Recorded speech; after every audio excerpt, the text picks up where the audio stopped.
Recording by RT Studio. Music by Vikas Sharma. चारे दिन भइले अरजी करत सुनत नहीं खे बाबा भोला। चारे दिन भइले अरजी करत सुनत नहीं खे बाबा भोला। व्हाट्सएप मैसेज कॉल भी कैनी कबन असर नहीं होला। व्हाट्सएप मैसेज कॉल भी कैनी कबन असर नहीं होला। लगे भगती भजन सफल हो गईल लागत टावर धरत नइखे। लागत टावर धरत नइखे बाबा के फोन स्विच ऑफ हो गईल। लागत टावर धरत नइखे बाबा के फोन स्विच ऑफ हो गईल।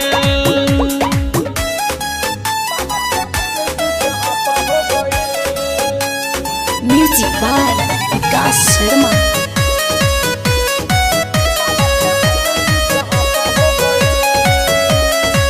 कतन मनाई बिकरी जय कहरा भोला पे जल वो चढ़ैनी दोबारा। कतन मनाई बिकरी जय कहरा भोला पे जल वो चढ़ैनी दोबारा। बोल बम बोलत मुहवा पिराइले सुन नाही बिनतिया हमारा। बोल बम बोलत मुहवा पिराइले सुन नाही बिनतिया हमारा। अबे अर्ज लगावल कत ठप हो गई। लागत टावर धरत नइखे। लागत टावर धरत नइखे बाबा के फोन स्विच ऑफ हो गई। लागत टावर धरत नइखे बाबा के फोन स्विच ऑफ हो गई।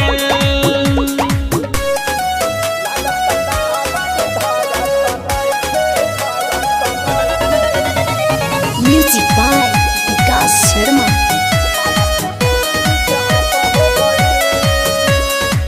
करी दर्शन बाबा मन में विचारी हो ना जाने कहाँ बाड़े भोला जी हमार हो।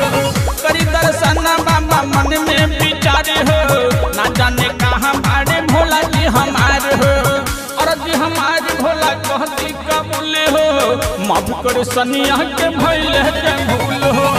और जी हमार भोला कहती कबूल हो माफ कर सनिया के भइले के भूल हो। अब संतोष राजू में गप सप हो गई।